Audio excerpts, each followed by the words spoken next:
Hi, LinkedIn. 1 minute to go. We're testing systems and seeing that all is working. Last time I had this recording, obviously the mic wasn't working, so I couldn't hear my guest. But now I think we're testing it before. But Judver, can you say something? We'll make sure that it's live and it's working. Good morning, Rodrigo. Good morning. Yes, I hear you. Fantastic. And this time I don't have to re-record. It's 8:44 in Sweden, 7:44 in UK, and I suppose in Lviv it's 9:44. So we have 1 minute to go. We are sending this live on Twitter, that's why, and LinkedIn and YouTube and various channels. And when this recording is done, of course, the video is going to be here on the My Telescope channel for viewing, but also you can go to Spotify because it's going to be redone as a podcast and it's going to be out there on Thursday if there's anyone you want to share it with. And you will also find our other guests there. It's 8:45 as promised. We'll start with this My Telescope half-hour talk. Today, my guest is Judver Singh. I'm Rodrigo Pozo, CEO, co-founder of My Telescope. I've met Judver once actually before this to have a pre-talk.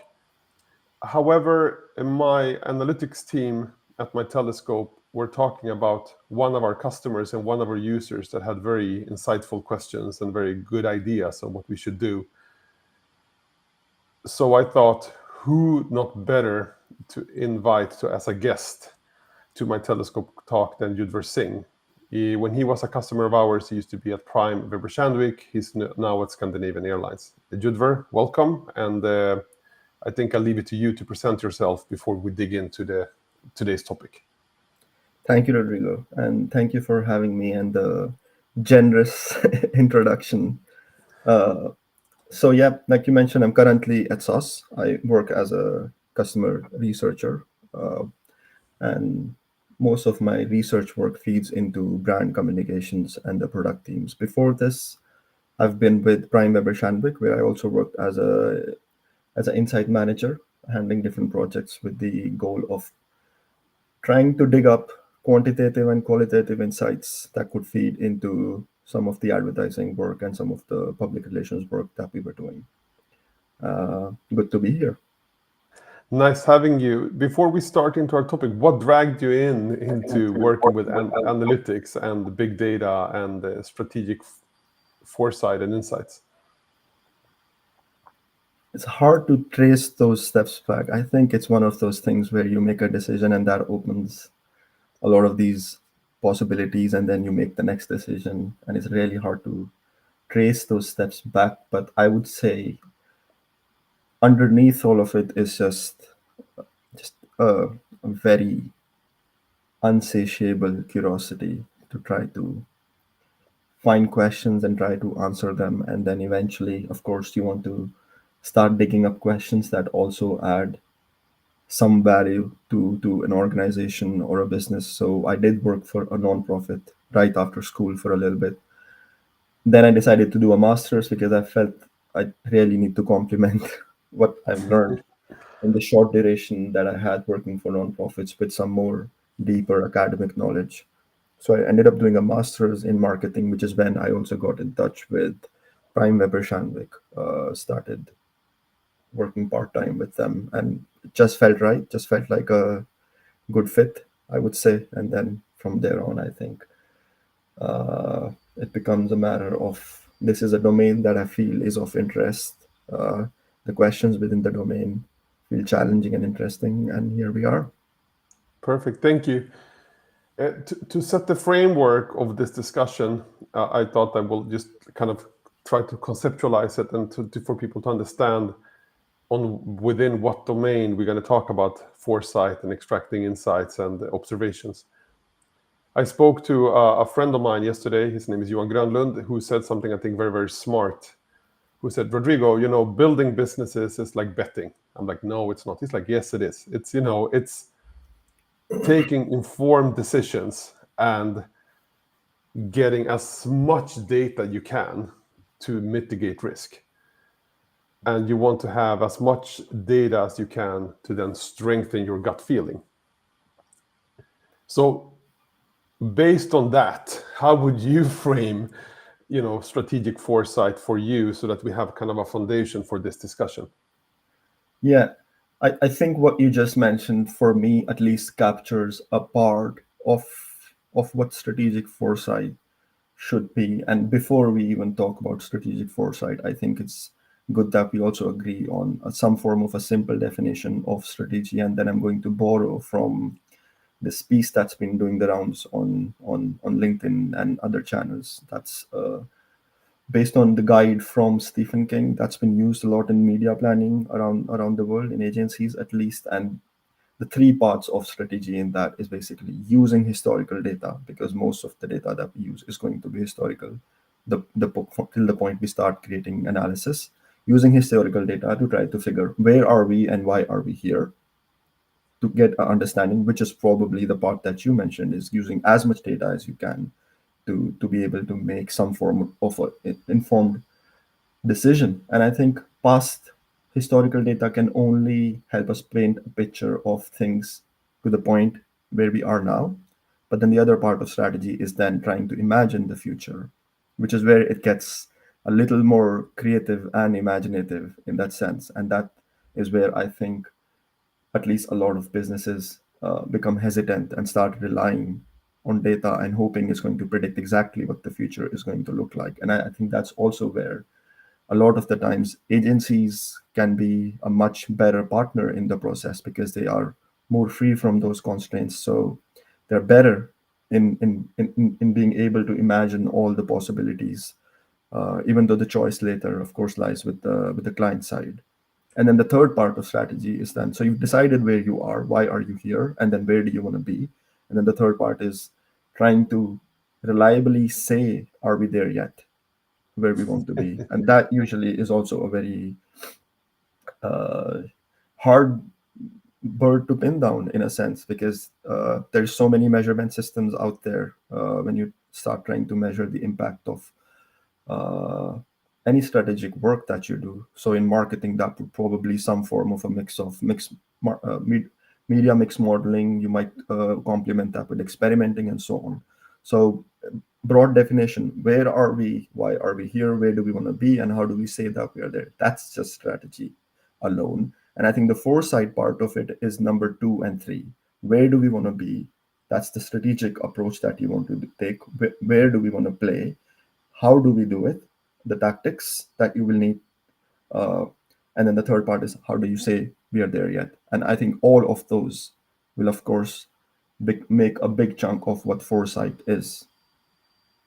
And how would you go about, I mean, if you think about in the company you are now, but before when you've been consulting for, Mm, your clients, mm, as you say, your title is data analyst, so you're yeah, one side of that. But how do yeah, you make sure, what questions would you ask to mm, make sure that your customer or your stakeholder, if you're in a mm, company, mm, understands exactly what you're talking about right now? That, okay, mm, before I can start collecting any data for you, before I can start doing an analysis, mm, we need to have this in place. We need to mm, know, mm, I suppose, where we are, or mm.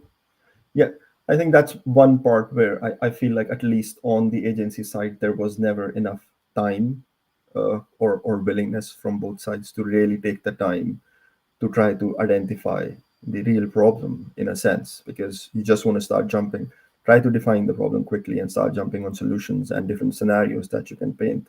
And I think that's where I think at least the client side uh, becomes much more important in trying to say, okay, uh, which is basically the process of putting forth a very clear brief. This is what we know to be the case in terms of how we see the external world, how we see the culture and the consumer play. This is where we see our business fit into it.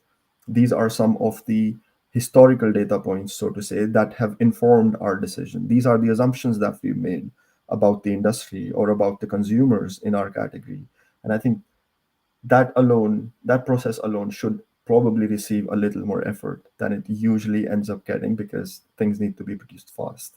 And I think that's where the client side, where I'm now, can play a much better role in trying to define the lay of the land, the assumptions that we've made, the working data that we've based these assumptions and our worldview and our view of the customers and their behaviors and their needs on, and provide that and bring that to the discussion, to the point where you start imagining the possibilities that you want to be considering when you start making strategic or tactical choices for the future.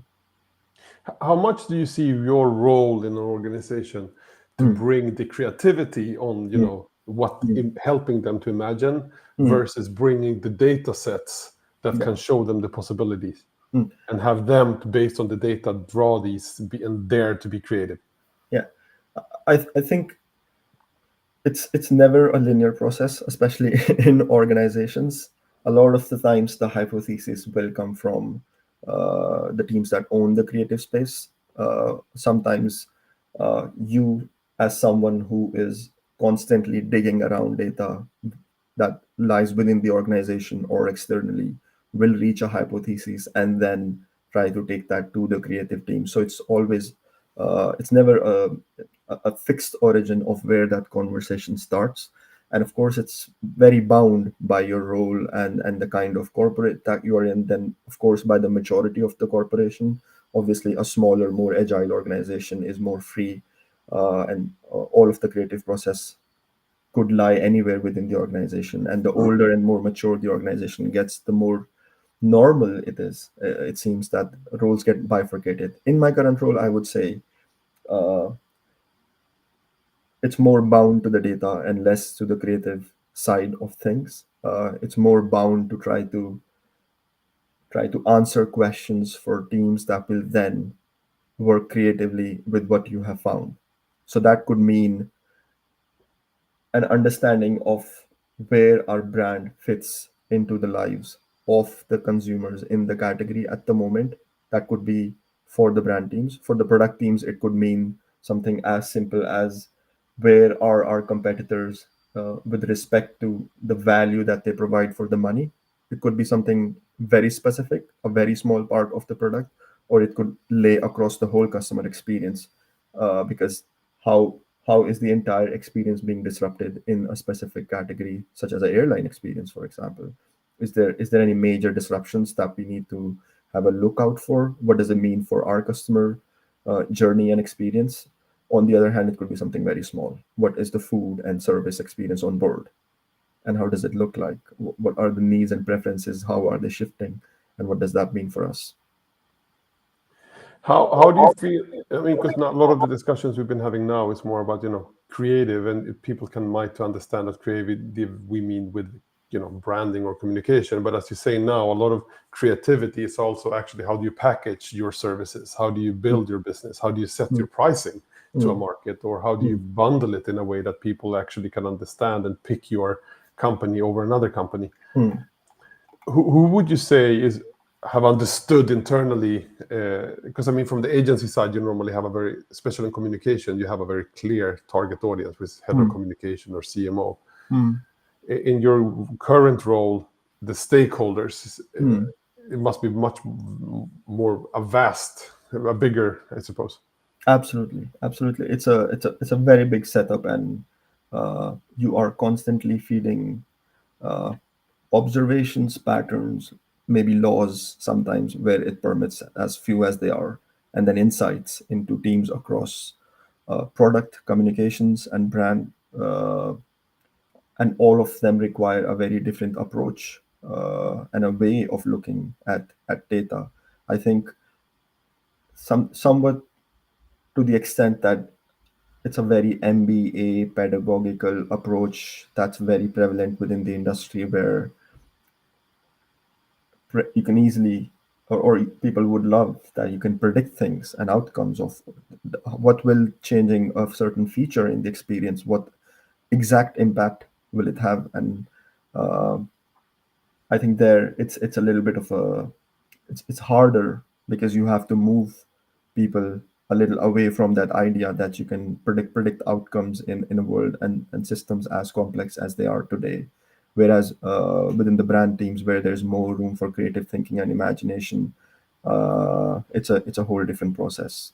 Uh, But I think it's important to point that, one, it's as someone who's a gatekeeper to insight, it's very important that you outline whether an insight that you have is more of a, let's call it a situational anomaly and not a fundamental shift. Because if you treat a situational trend as a fundamental trend, you'll end up positioning yourself and pivoting to somewhere that's not long term sustainable. So I think that's a good place to usually start. Is it something incremental that we're trying to do with the product, or is it something very disruptive and almost fundamentally changing the way that we deliver this Just experience? for the Yeah. listeners that maybe are not into the lingo, like if you would define a fundamental shift Mhm. versus, Mhm. a more situational shift, what would, can you give an example? Absolutely. And it's very hard to distinguish between the two, and that's where a lot of the mistakes are made. And I could probably try to do this with an example. For example, if you're a company within the leisure domain, which is a discretionary product, then it's a non-essential product. Uh, you might see, for example, people are traveling less often, or they started traveling very less often during the COVID phase as a result of all the travel restrictions and so on. But you might have seen some of the demand rebound after Corona.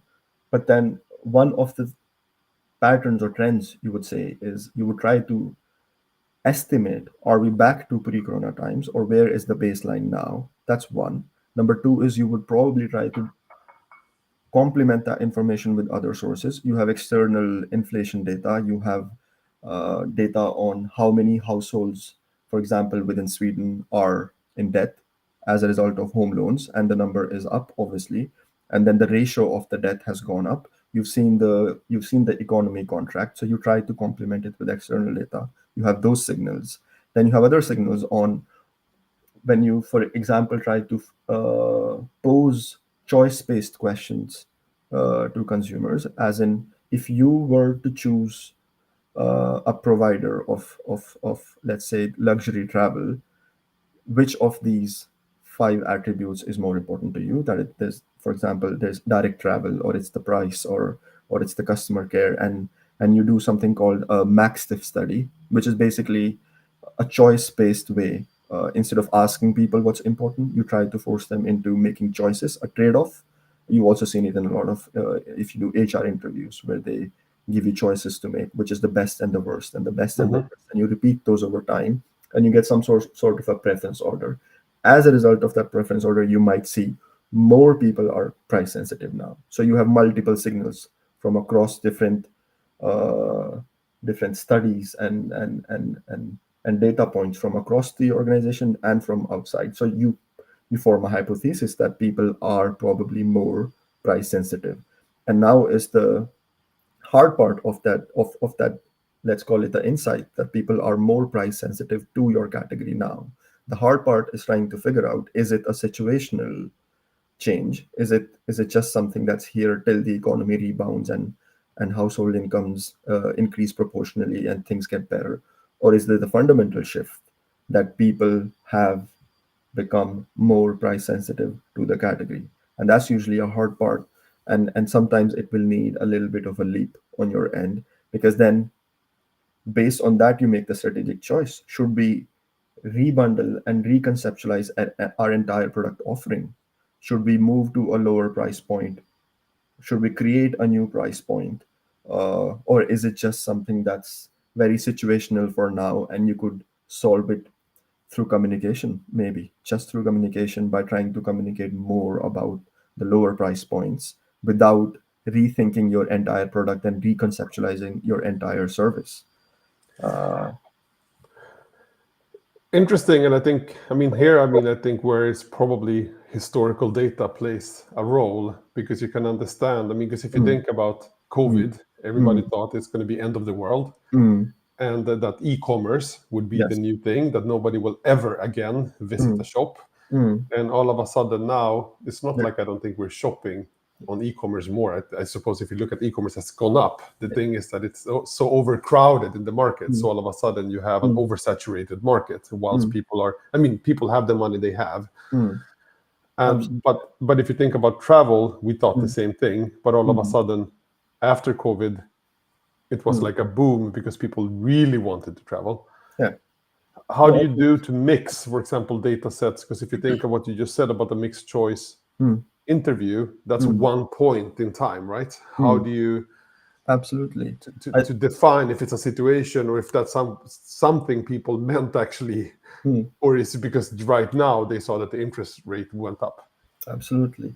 I think there's 2 points to keep in mind here. One is when you look at trends, you have to be able to distinguish between soft signals and what we call hard signals. Is it something that has been gathering pace over a longer period of time? Because when you're looking at data, there are trends that have been gaining momentum. The let's say the trend line and the baseline has been moving up or down over a longer period of time, and then there's signals that are soft as a result of a situational change such as COVID, and then you see where has my baseline set.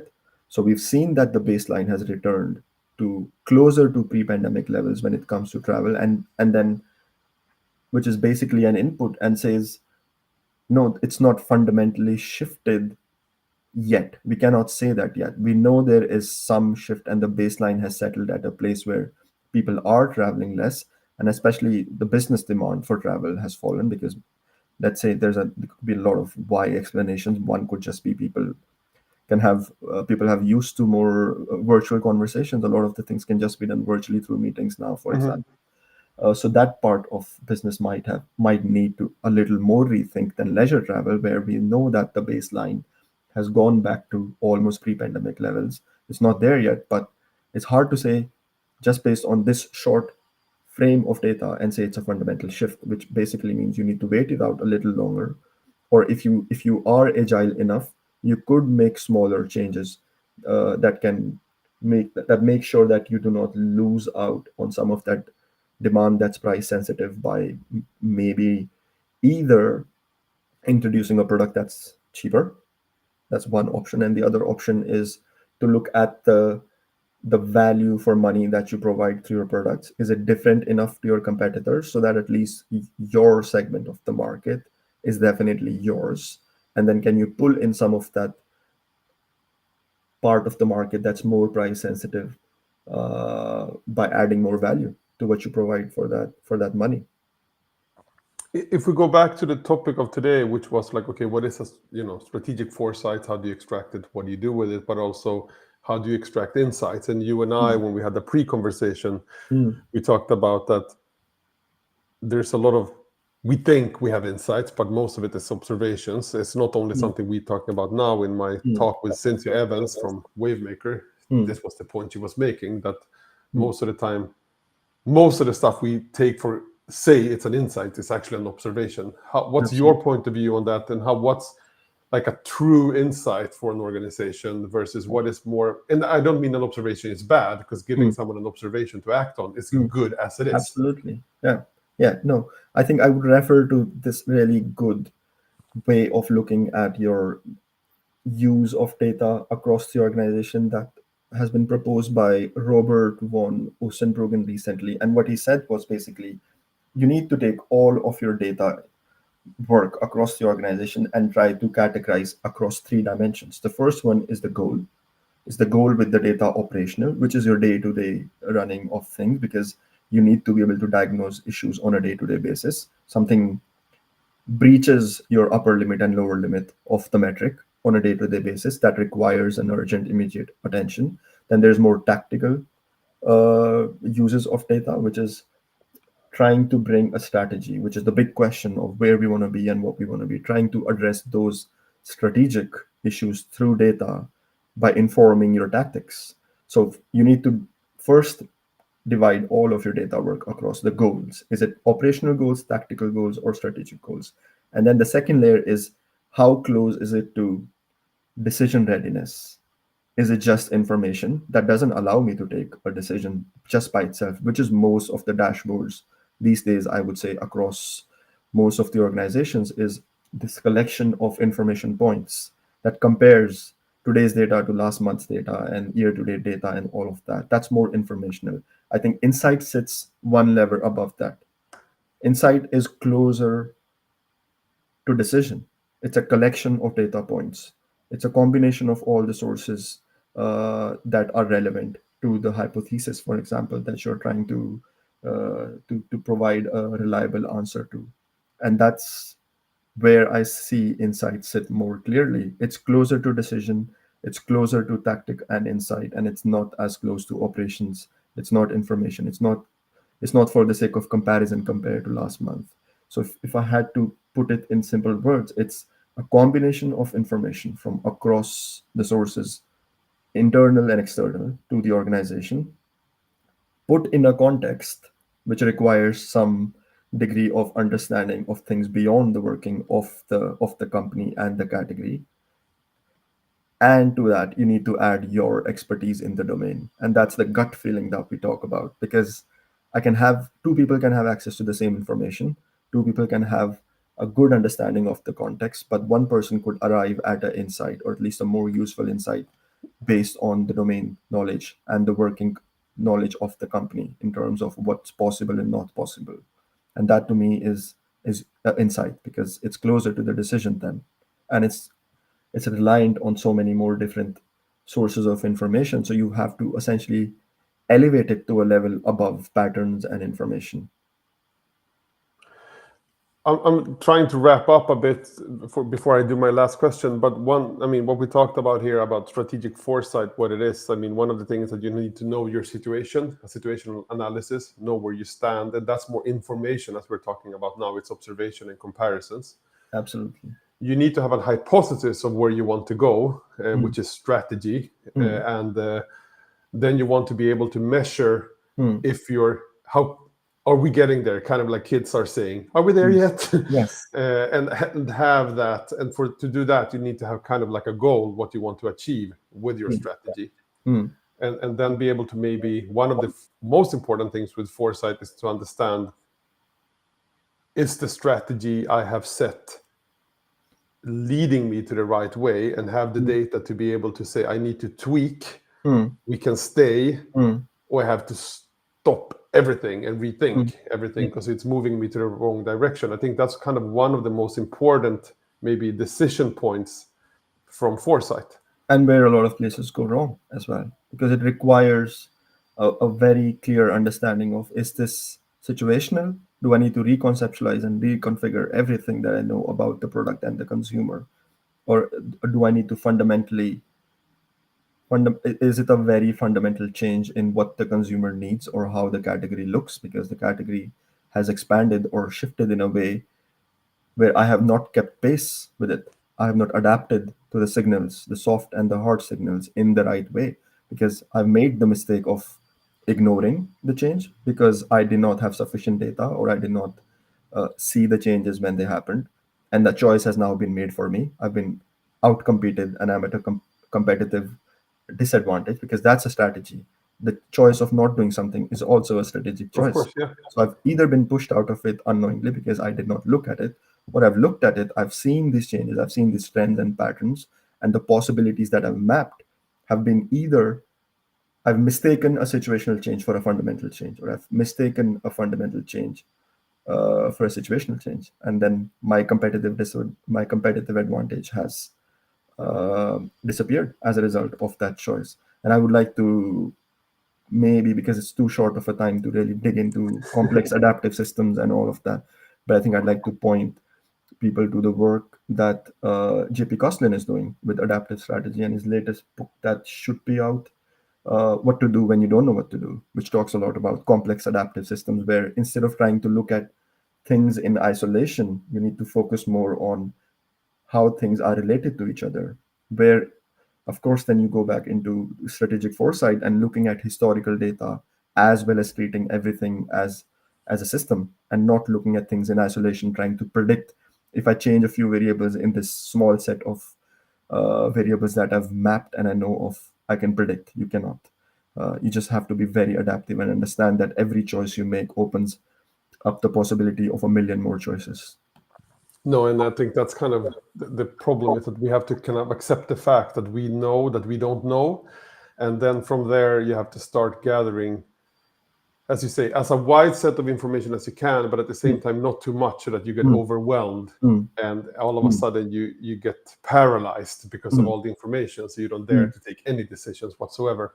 When And we, understanding that you can't predict the success of a product based on historical data alone, or people's survey attitude based data alone. You have to understand that you map out a few possibilities, and in the end you take a data informed decision on could be and the possibility that it's going to be successful.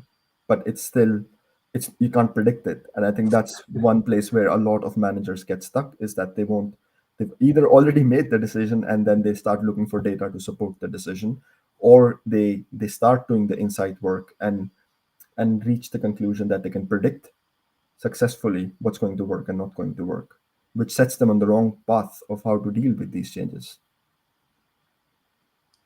I mean, thank you so much, Yudver. I think